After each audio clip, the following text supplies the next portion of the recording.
What if I told you the most dangerous terror cell in India wasn't hiding in the mountains, but in the hospital? This is Kenya News Update today. Coming up, you'll discover how radicalized doctors formed a secret group to build bombs and recruit suicide attackers, and the shocking connection to a deadly attack that killed over a dozen people.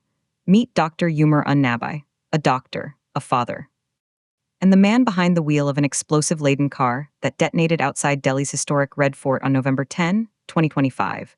But here's the twist. He wasn't always a terrorist. He was radicalized in 2016. For nearly a decade, this medical professional lived a double life, and he wasn't alone. The Jammu and Kashmir Police have just busted a white-collar terror module, revealing that doctors and preachers had formed a new organization called Ansar Interim. Their goal: to carry out subversive activities in Jammu and Kashmir and beyond. The case is now being probed by India's National Investigation Agency, and the details are chilling. It all started at a meeting in April 2022. At Eidgah in downtown Srinagar, a group of doctors and religious leaders gathered. Dr. Muzammil Ghani, Dr. Umer Unnabi, Dr. Adil Rather, and preachers like Maulvi Irfan. They decided to form Ansar Interim. Adil Rather was named the Amir, or chief. Maulvi Irfan became the deputy, and Ghani was the treasurer.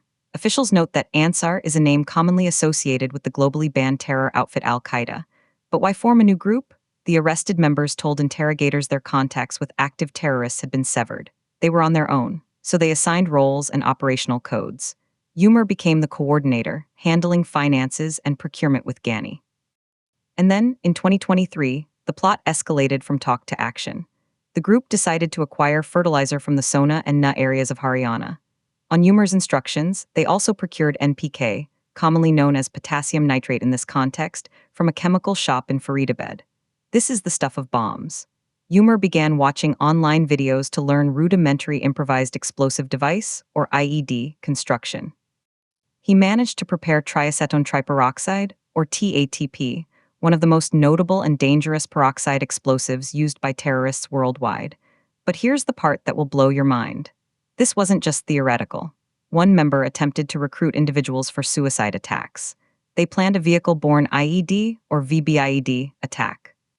The terror network was only exposed following the appearance of posters from the band Jaish-e-Mohammed, or GM, in Srinagar, which triggered a police investigation.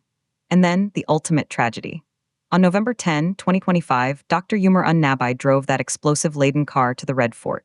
The explosion killed over a dozen people. Officials now reveal he had unsuccessfully attempted to join terror groups back in 2016 and 2018.